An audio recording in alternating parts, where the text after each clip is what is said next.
There we are. We have just started. Good morning. Today is July the 22nd, 2023. This is a Saturday service. Glad that you are here in attendance.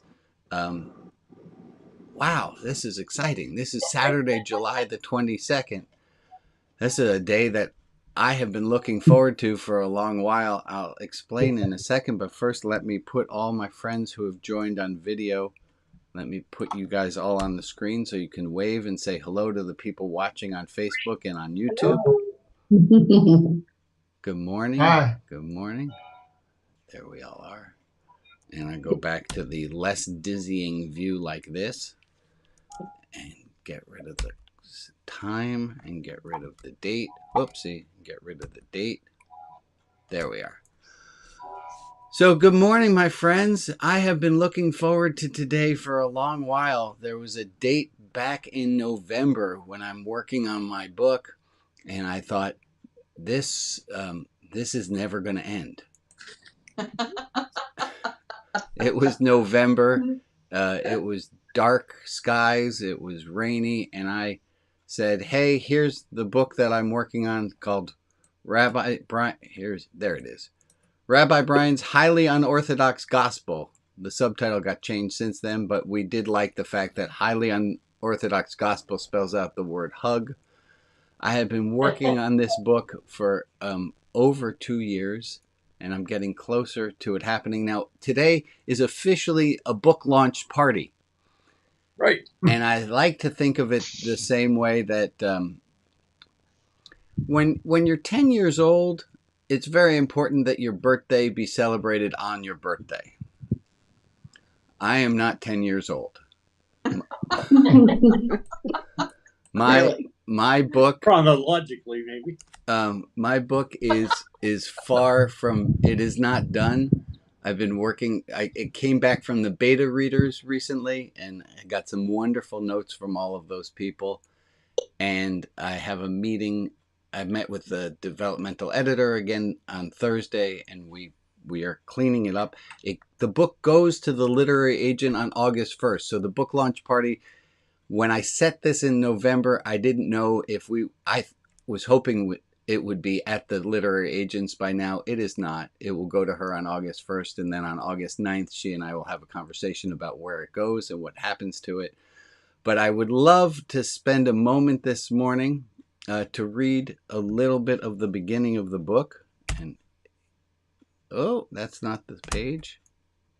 There it is. Here's the beginning. The very beginning is a quote from Rumi, and it says this: "Your task is not to seek for love, but merely to seek and find all the barriers within yourself that you have built up against it." And that's really the premise of the book, is that love is out there. We are the ones who need to get further in. And I'll read you the very beginning of the book. Remember, this is still a work in progress, but here's the beginning. The Epistles. 1. Word came to Rabbi Brian of Portland, Oregon, telling them to proclaim unto the great cities, "The heart of religion is to practice love and kindness. Take your religious lives into your own hand and calm down a bit." But I don't rabbi like that anymore. I dropped out of organized religion. I teach math in high schools. Perfect. Write an honest, narrative-driven, big idea book and tour around preaching compassion, religious self-empowerment, freedom, and love for all people, no matter their spiritual or religious leanings, and try to enjoy yourself and make the book fun. 2.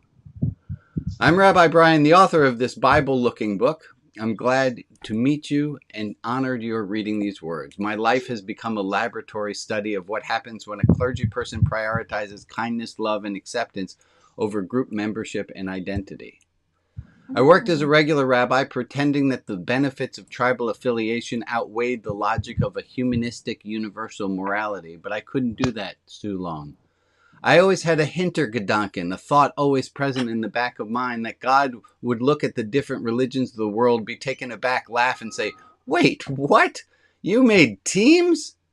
And then there's a footnote, very important footnote, that says, "Please do not infer from the use of the word made of the letters G-O-D or from the previous words about word coming to me that I believe that God exists outside of me with a discernible auditory voice." We've just started the book. We have many pages to dive into what this word God means. I'm not pushing Judaism or any other set combination package of thoughts and rituals. I'm pushing love and kindness. If you are a Jew, a Christian, a humanist, an atheist, a lawyer, or a Canadian, or any most other identifier, and or if you are confused about the word God, you are totally welcome here. This book is about love. 3. For the next 415 pages, I'd like to help you redouble down in your commitment to live a life of patience, kindness, and blessing, with less anger and shame, a life filled with more love. This book might or might not impact your attendance at a house of worship, and this book might or might not change your relationship with the God of your understanding and how you define that word. We'll be doing all this good stuff while remaining delightfully free from dogma or me asking you to believe in anything beyond belief, like a God who hears or have the discernible voice telling me to write this book.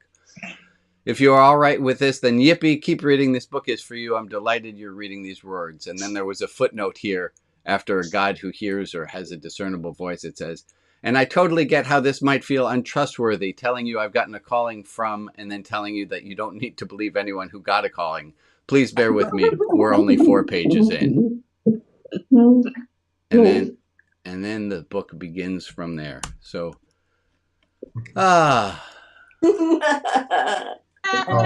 where we are right. There we are right now. And I'm going to show you guys, if I can find it, the index at the back of the book, and then the rest of the book you'll have to wait. Does it have gold on the side? I would like it to have gold on the side, but this is... I want one with gold on the side. Emily, if it's not how it's made, I will have one made special for you and for me. So here's the index at the back of the book. Index is on page 417. Index is God and all the page numbers where God is mentioned. God in a box, the 3 pages where that is mentioned. Hoots the owl, the 1 page where that famous philosopher is mentioned.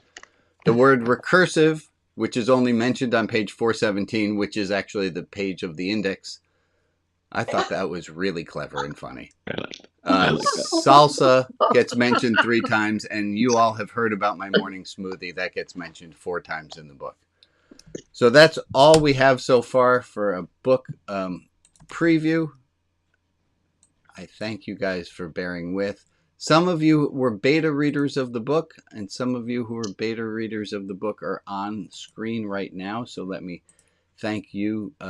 Where are you? There you are, Anne. There you are, Jordan. Thank you for reading and for giving comments. I don't think I'm missing anyone else who had the dubious honor of having to read the whole thing and try as best as possible to give high-level notes. It has been just a great learning process. So yes, the book is not launched today, and we're okay with that. We've been talking.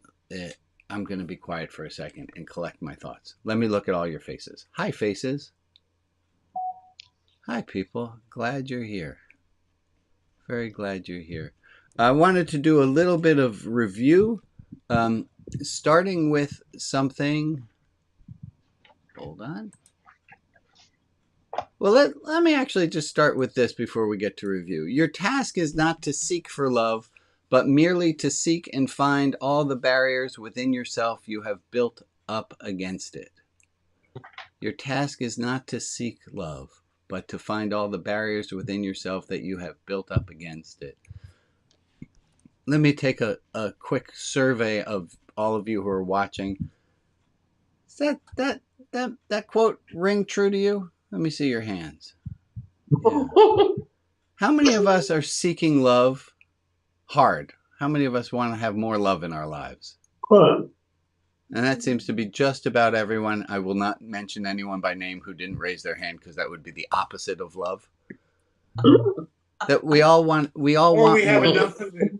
We all want more love. And probably the best way to get more love is, don't answer that quite yet, but I want you to think of an answer.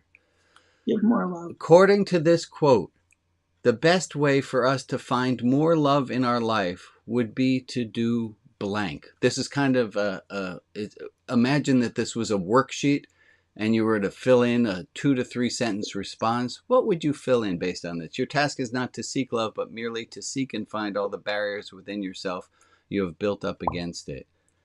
Could you come up with a 2 to 3 sentence response? Rob, you will be our first one to answer. I got you there. And then Michael, and then I'd love to hear from people who would not be identified as straight white men as well.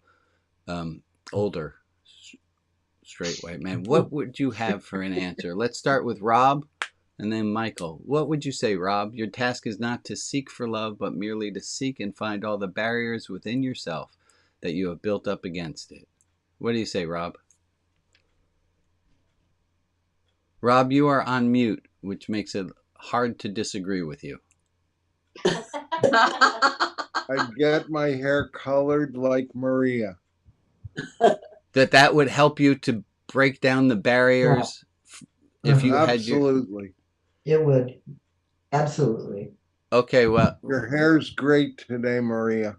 Wait. Okay, I'm going to go with you. So, Rob, if you think one of the paths towards having more love would be to have hair like Maria, and Emily, you just agreed as well, it would seem to me that we should all encourage you to come back next week festooned with colorful hair.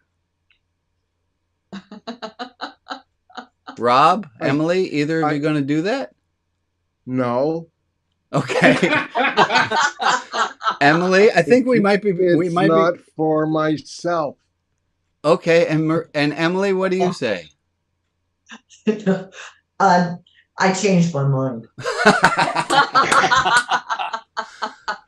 I think you guys just perfectly hit what this is about. Is we all know a thing or two that we should or could do, but then we don't do it.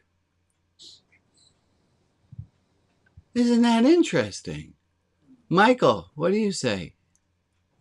Well, I'm glad you're starting with this and coming right out of the, what do they say? What are the racehorses doing? Right out of the gate.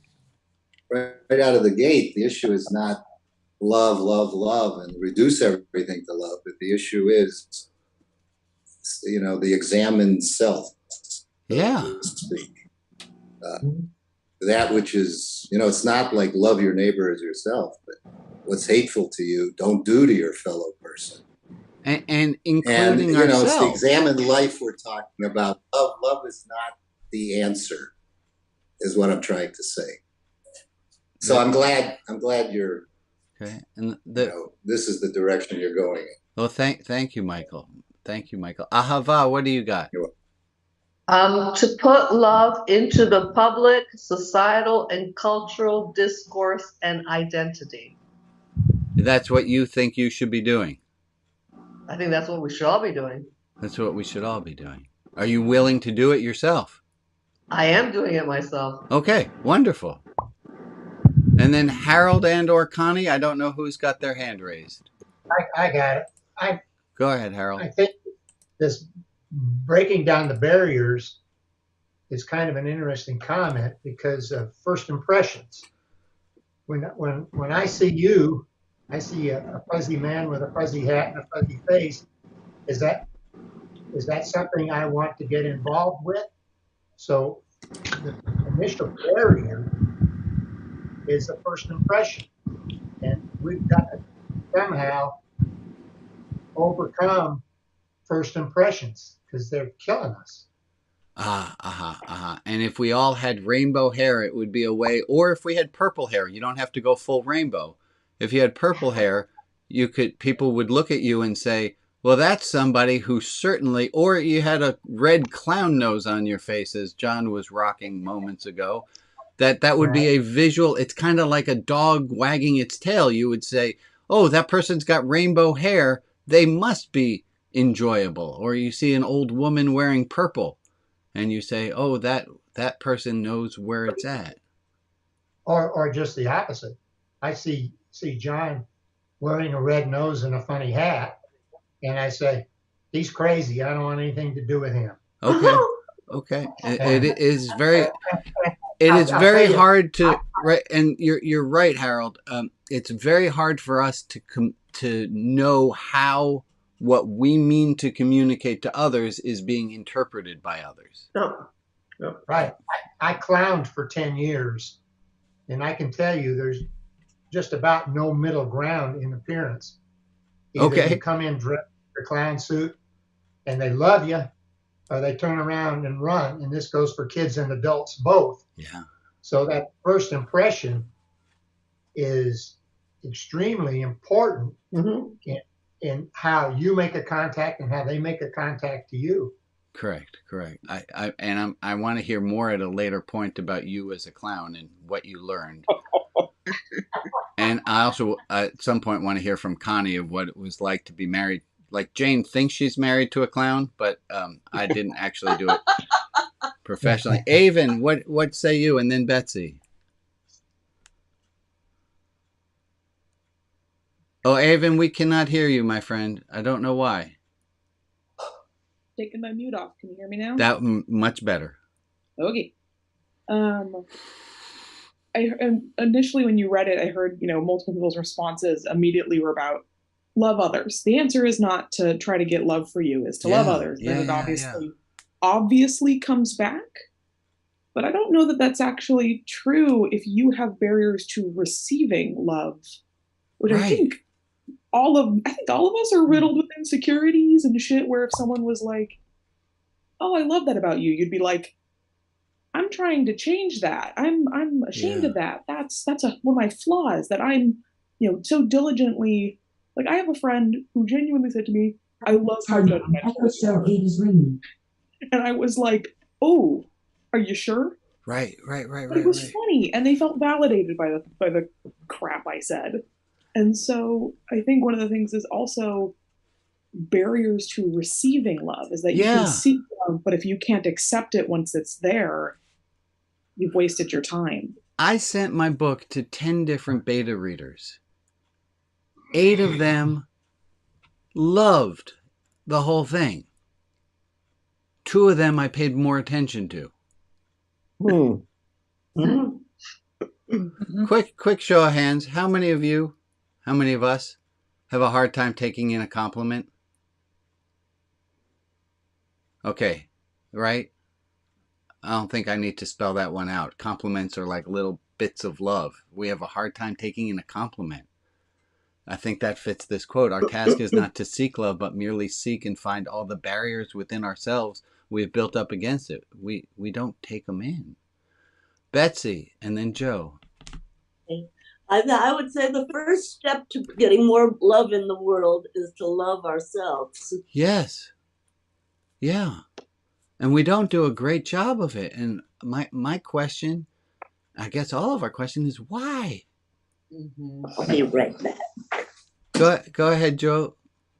Well, my comment is kind of a piggyback on Avon's comment, and then kind of ties into what you just asked, why? And for me, I'm afraid.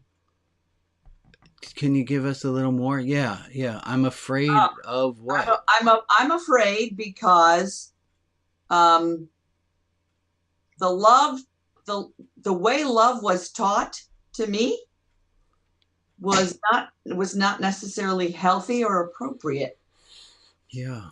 And so I've had to do a lot of work to be willing to let down my own guard, because I have safeguarded myself because I had to, because the love that was given me was not appropriate or healthy. Right. And so it has taken it also, I think there's a trust factor in there too. Yep.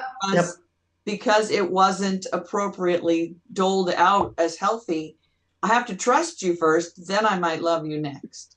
And I think we could put that reflexively. In order for me to love myself, I have to trust myself. I have to trust myself over those voices that told me, I'm not going to ask you to raise your hand, but how many of us got messages we are not deserving of love?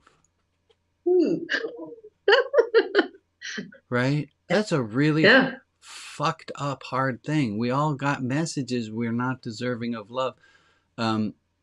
Elizabeth Kubler-Ross talks about this.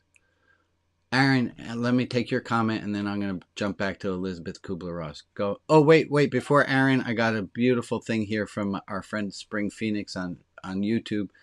Some of the barriers are there because being harmed in the past. To bring down walls requires courage and resilience.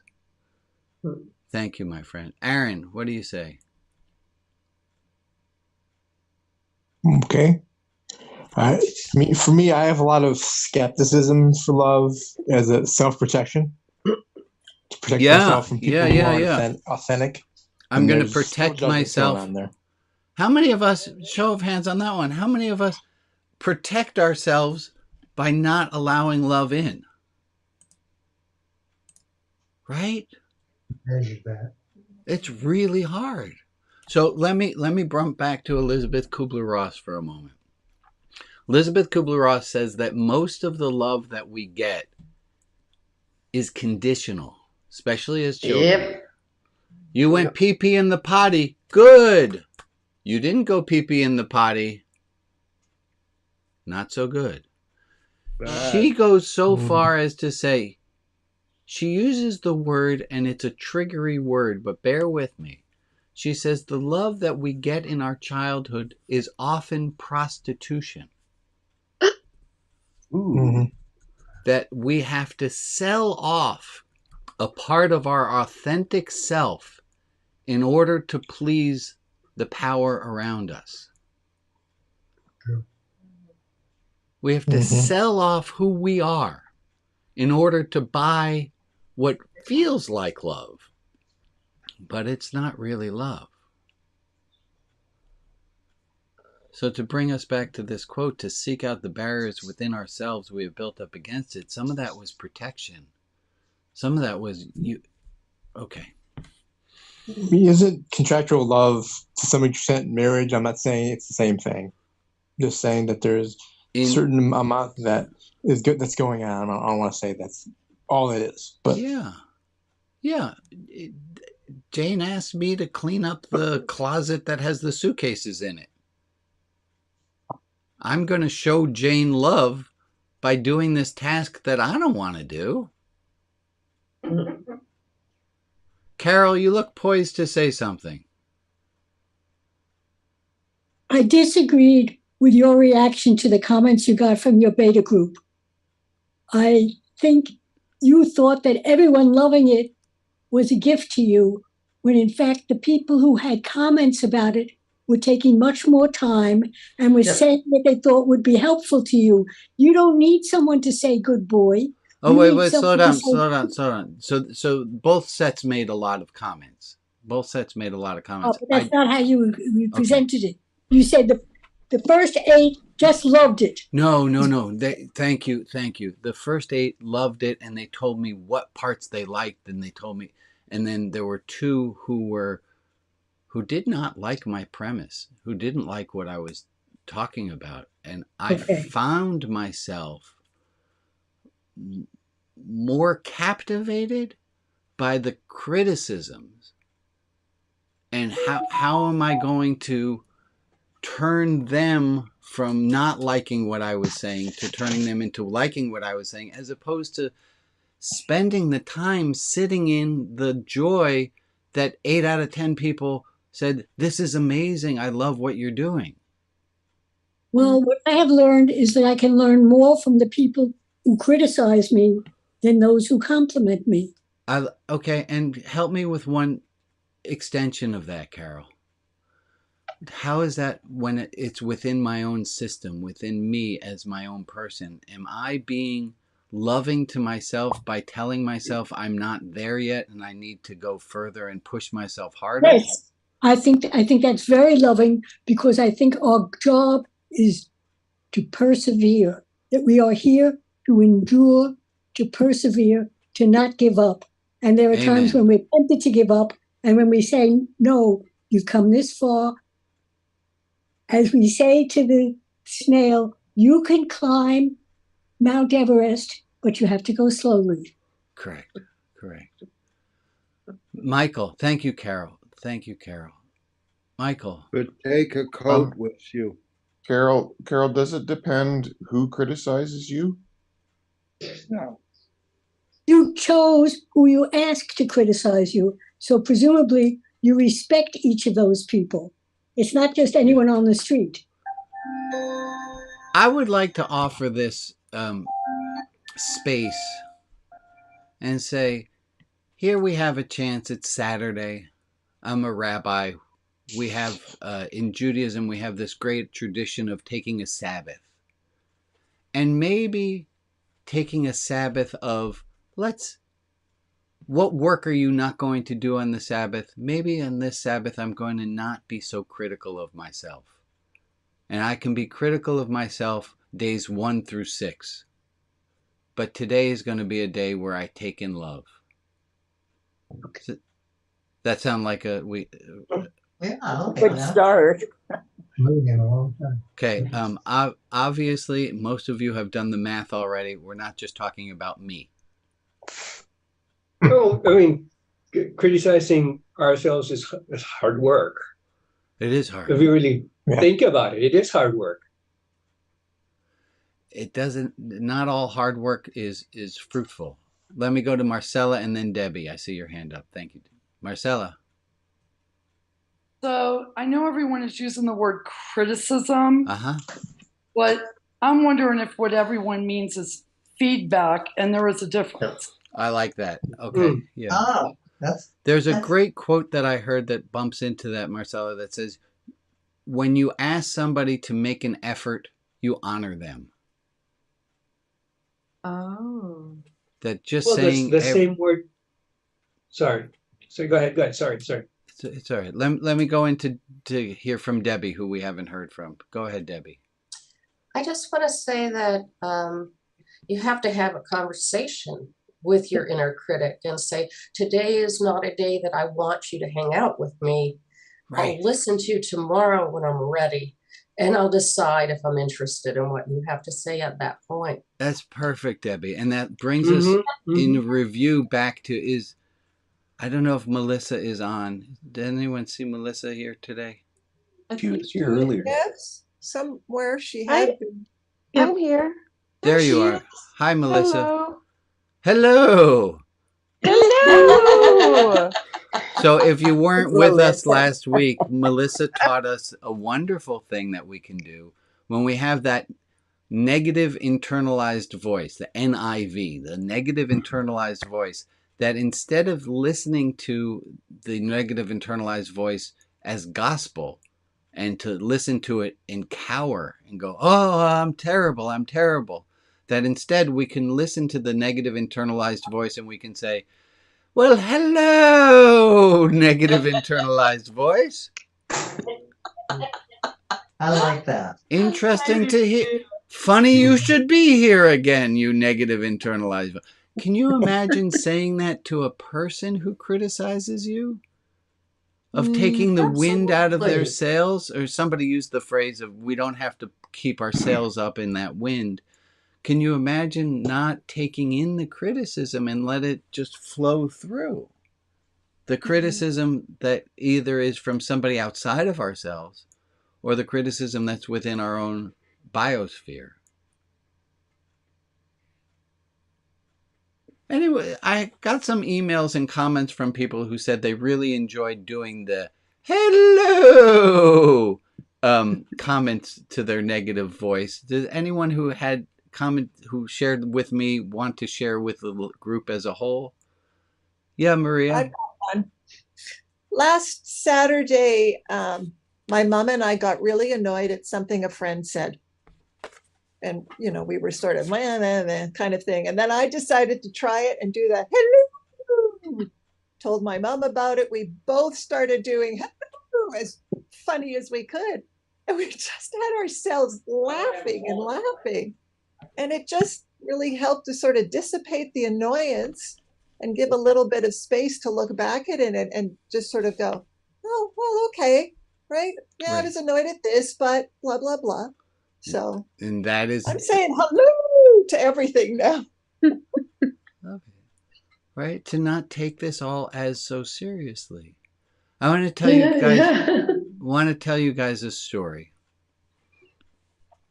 The story is that a guru is walking, and behind her are her disciples. I don't know how the guru trade really works, but this is in the story. You get the picture. Guru's walking, and behind her are adherents. That's a weird word, but you understand. And they come across two people who are yelling. And the two people are yelling and screaming at each other. And after they pass, the guru says to the group, if they are so close physically to each other, why are they screaming with such loud volume? And one of the disciples says, we don't know the answer to that. Why don't you just tell us? And the guru says, they are yelling to try to make up for in volume for the distance between their hearts. Sir, gonna go. All right. Have a good time. We're trying to make up for the distance of their hearts by the volume of their words. Yeah. I think this is a true thing. When we get our heart in the right place, somebody can come at me with criticism and it doesn't affect me so much. Mhm.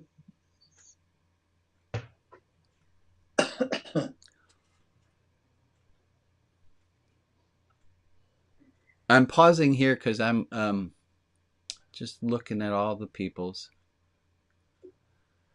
And I think the moral of the story is, and back to this quote, the better we can be in our hearts, the better we can be in our hearts, the less yelling, the less, and this can be within our own selves.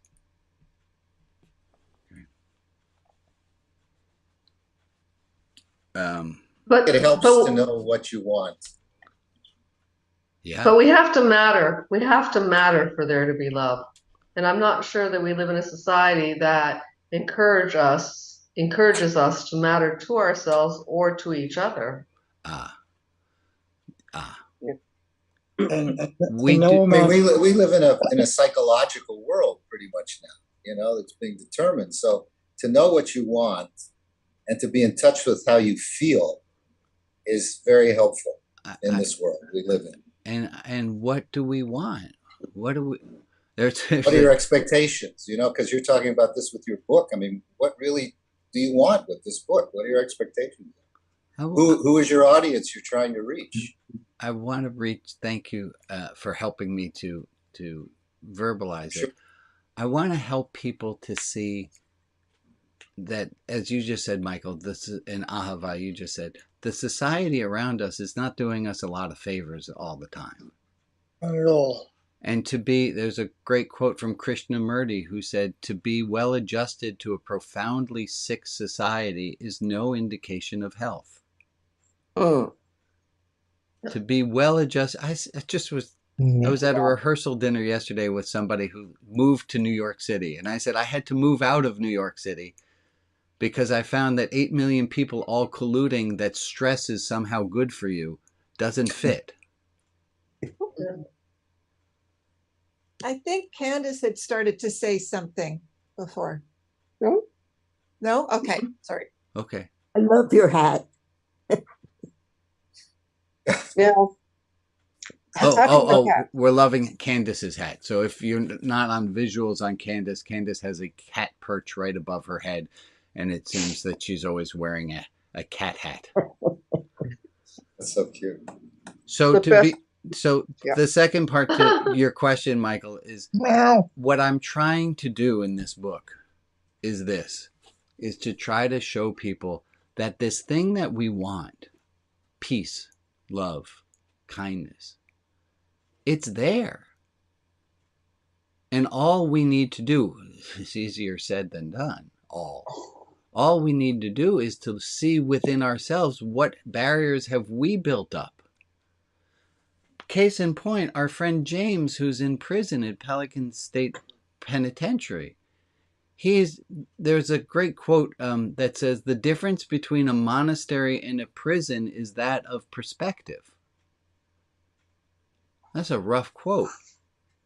The difference between a monastery and a prison is that of perspective. That we all can learn to find peace wherever we are.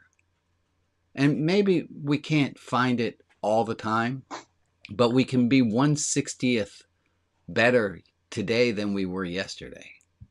We can make an incremental crawl towards having more love, either by putting more love out there towards other people or adding more love in towards ourselves. That's what my book is trying to get to. And to thank all of you who, I mean, you might not have all been beta readers, but over the last 2 years, I've been working a lot of these thoughts out with all of you. Okay. No amount of intellectual ego will ever be able to penetrate the heart. Okay, I'm gonna. Is our friend Marilyn on the line today? I haven't seen her. Oh, that's a shame. Marilyn's birthday is coming up in 2 days, and I texted with Marilyn, and we were going to do a little what we like about Marilyn's today, but I don't see Marilyn. I'm going to assume that Marilyn's going to watch this later, and I want to get this birthday thing in as close to Marilyn's birthday as possible. So, like we did the other day when it was Anne's birthday, I'd love to hear from 2, 3, 4 people. What's something that you've learned from Marilyn, something that you like about Marilyn? And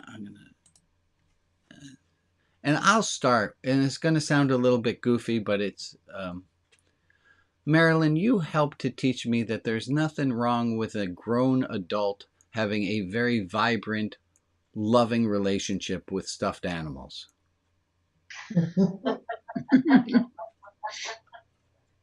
And I'd love to hear from 1, 2 other people. What are some things that, and I know it's odd because Marilyn's not here, but I want to get this as like a birthday card to Marilyn. I'll say something about Marilyn. I have to admire the fact that you stick in there, even though you often get frustrated and feel unloved, you stick in there with it. And I think that I want to clap for that. Amen. Thank you, Emily. Let's take 1, 2. Marilyn, I like that you're very sincere. You are yourself. You don't try to be anybody else. Thank you, Shmuley. Anne, what do you say? I want to point out what a very excellent job Marilyn did last week with our Shekinah group. She was the host and the moderator of our Shekinah group, and she did a great job. And I just want to give her kudos for that. Thank you, Anne. If you guys don't know, we have a separate, because look, this rabbi doesn't spend a lot of time here speaking about the God word. There's been a breakout group. The people said, we want to talk about God. And so there's been a self-organized group to talk about the God word. So that's what Anne is referring to. I'll take one more if you got. What do you got?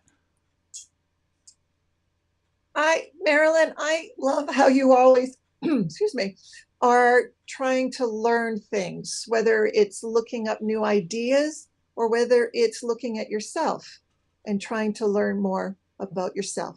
So I think that's happy birthday. Yeah. Can we all just on the count of 3 do a happy birthday? 1, 2, 3. Happy birthday. Thank you guys for doing that. Let's take a moment. Maria, you're ready for us with a list of people for prayers. I am.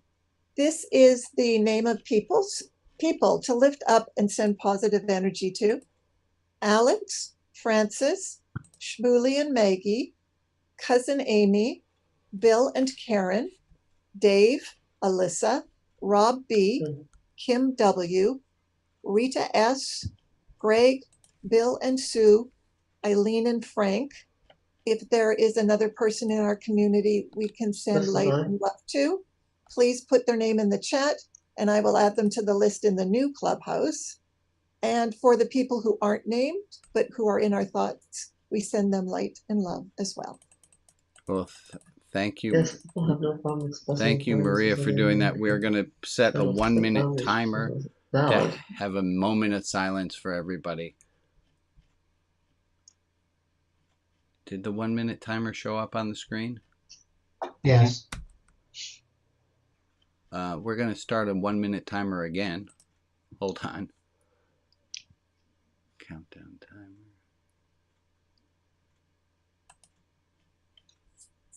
There we go.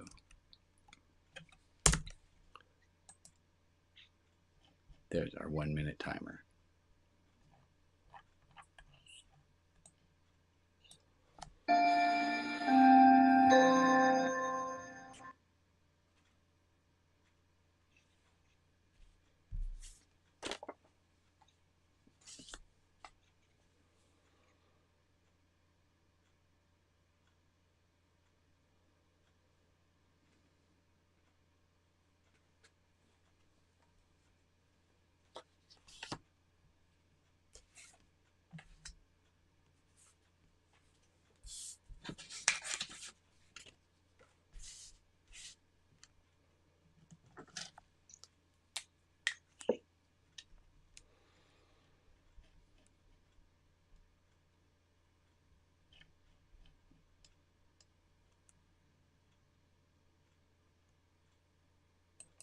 Well, thank you all very kindly for the minute. There was a fun, I don't know if fun's the right word, but I'm sticking with it. There was a fun discussion that was in the clubhouse about the difference between a sin and a mistake. And it was I'd never thought about the difference. And if you've not been to the Religion Outside the Box Clubhouse, if you go to rotb.org and you find links to the clubhouse, you can join our discussions there, rotb.org, and then make your way into the clubhouse. I need help with that. Honest. And you ain't the only one. We're still... I couldn't get in. Yeah. We're still beta testing, and we are going to be beta testing until everything's perfect. There was a problem where it kept being recursive, and you couldn't get to the forum you were trying to get to. And we think we found the solution to that, which is to quit out of your browser and not use any link to get to the clubhouse. And this is very important, is to go to rotb.org and then on the top, find the link to Clubhouse. Don't try to get there any other way, or you, like Jeff and I, and sounds like Rita, will have just this, it looks like you're in the Clubhouse, but you're not in the Clubhouse. And it's, on behalf of the Clubhouse engineers, I'd like to apologize. So try it again using this method of going to the website and then into the Clubhouse. That should have worked. And then we are updating our privacy policy, as somebody pointed out. When you click on read the privacy policy, that doesn't necessarily get you to the Clubhouse any which way. Emily, you had said a thing about a fudge and sin and mistake. And do you mind? I can totally. Do you mind sharing what you learned for us on that? The fudge story. Yeah, the difference between mistake and sin, in my experience, has been if you do a sin, then you got to suffer. You got to pay the price. You know that. But if you make a mistake, all you have to do is correct it. Then there's another option, and that is fudge. When I used to make fudge for the kids, I never could get it to stand up. It was always runny. It was runny. I mean, so what I did was I realized there was the concept of rename the symptom. You can do this with a lot of things. With my kid that was a slob, I could rename the symptom and do casual. With my fudge, I called it spoon fudge. I never have a failure again. I love that. Thank you, Emily, for sharing your bit of wisdom with all of us. Maybe for all of us sinners out there, we reinterpret our sin and say we made a mistake, and to take a little bit of the moral off of it. Thank you so much for sharing that with us all. I saw a hand up. Yes, Rita. Well, I was responding to that whole question of the difference between mistake and sin. And I took some time looking things up even. And I tried to get it to the clubhouse. Instead, I sent it in an email to you, just a little bit of what I found. And it had to do with, well, mistake, to me, I make mistakes all the time. So that,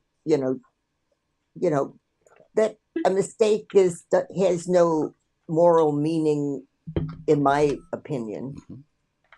I did look at, I looked up sin, and I looked up first just sin and the Christian point of view of sin, which I had already heard a lot of, and I just can't go along with most of it. But then I put in Jewish definition of sin, since I am, and I got this. This is a little bit from it.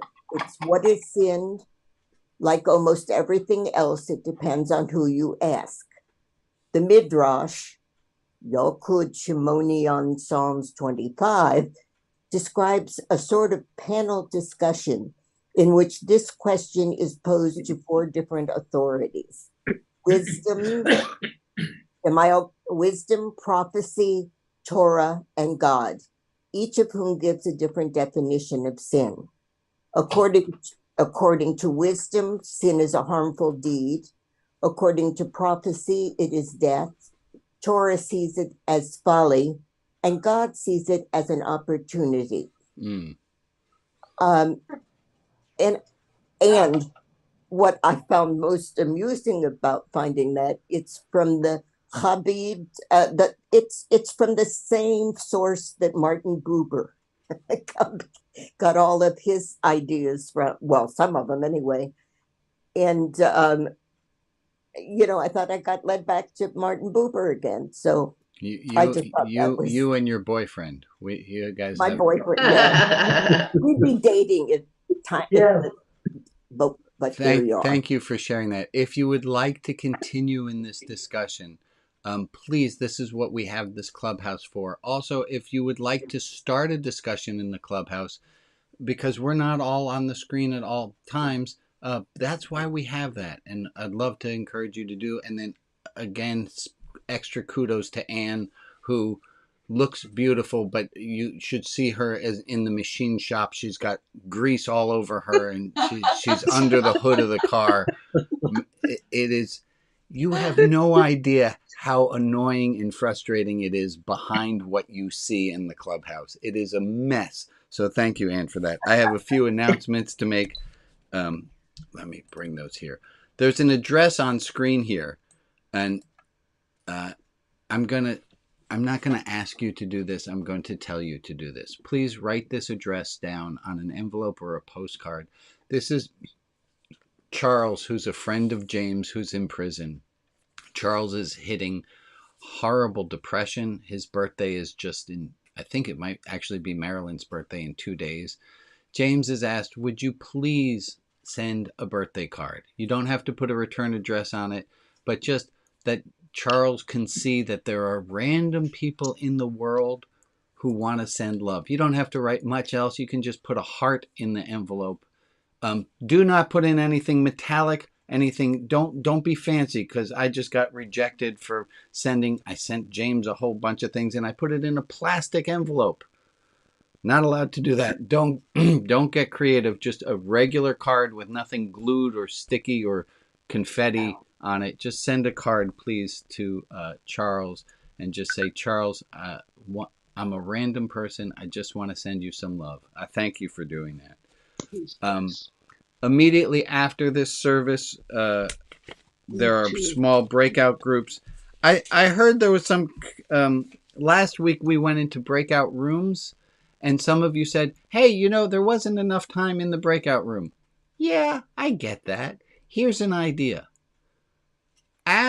Today it's going to be Maria. Usually it's Alex who's running the tech and you can ask to be, if you really want to continue to have a conversation with the people who were in your breakout room, at 9 o'clock when this service transitions over into private time, ask to be put in a small group together.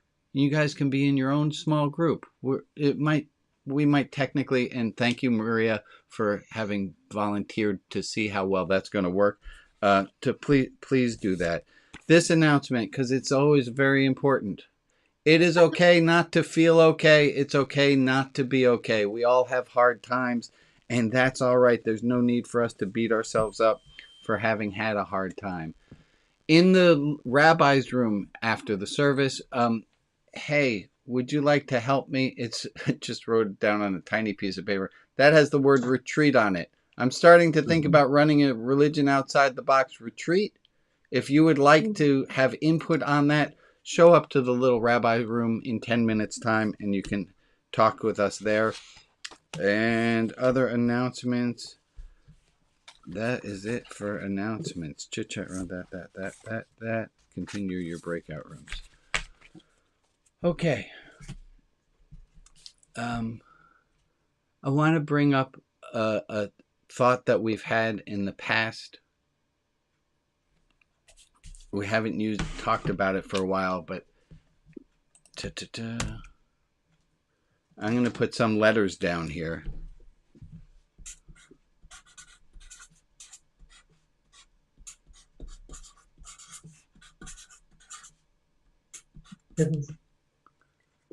That's a lot of letters. Tamakatri Roy. Yeah. Tamakatri Roy stands for the meaning of communication is in the response elicited regardless of intention. Another way of saying that is it's impact, not intent. Doesn't matter how kind I think I'm being in pointing out what might be a mistake Jane made. Or it doesn't matter how nice I think I'm being in pointing out what I think will be a mistake Jane is about to make.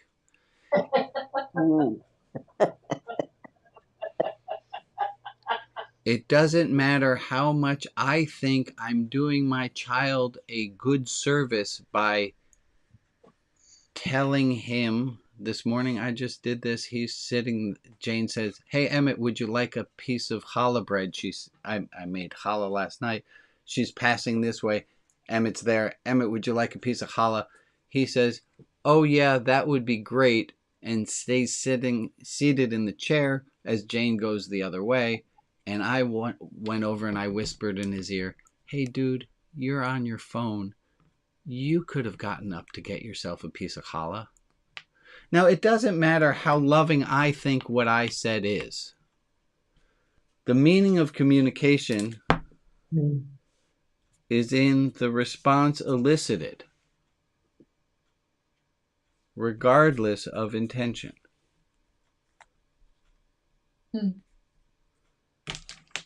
It makes it really hard. Yeah. Because we all have really good intentions. Mm-hmm. We really believe we do. And I believe that we do have really good intentions. They're not always heard that way. Moreover, the flip side. You know that person who just said something that really annoyed you? I doubt they thought, oh, I'm going to really annoy them. 1, 2. Right? Unless it's on the internet. That's something else. Stay off of the internet. Good point, Jordan. Thank you for that. Jordan, thank you. That reminds me, I have a note here about next week to tell all of you. And Jordan, this is a thing that you had me, blah, blah, blah, blah. The meaning of communication is in garbledygook if I can't get any words out of my mouth.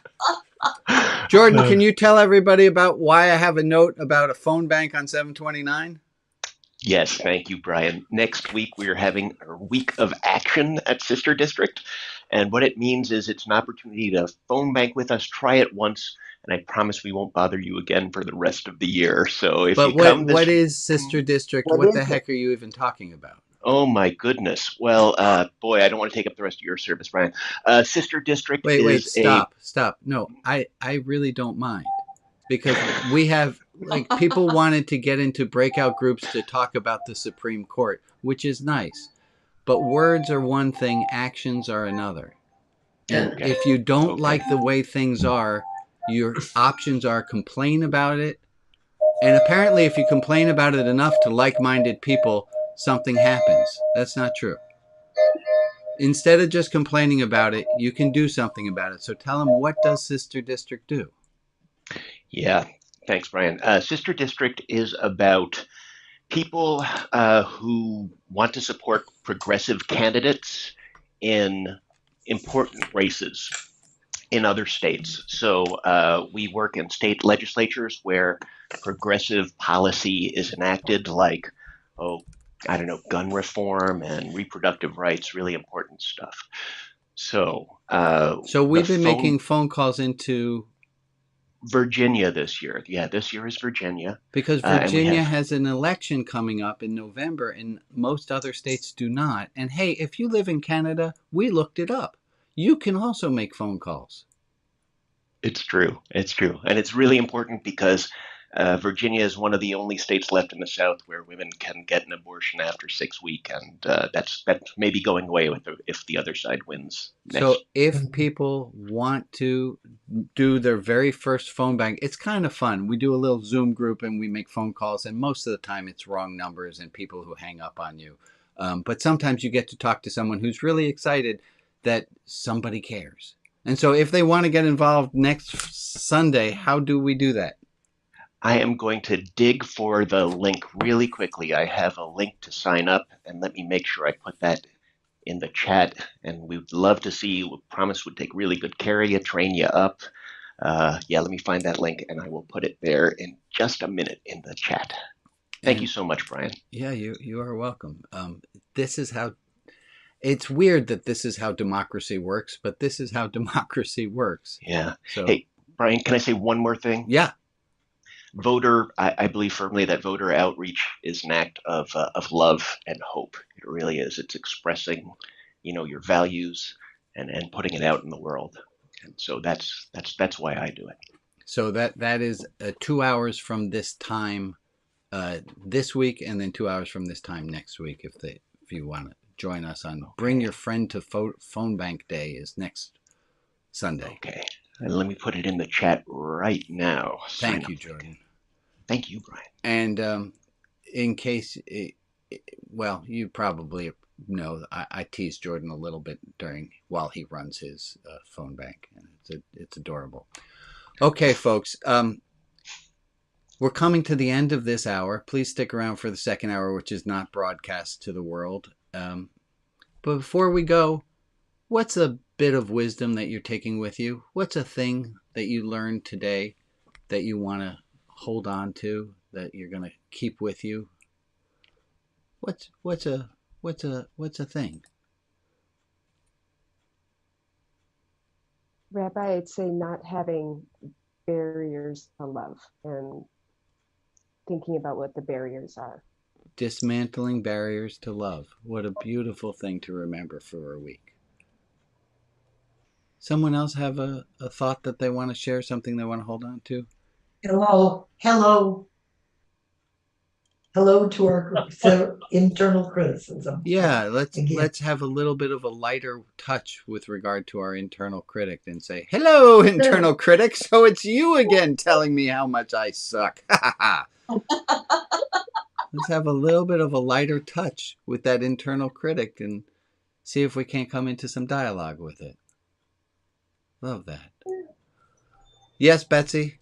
And remembering that the world needs our love. You know, all the people, not the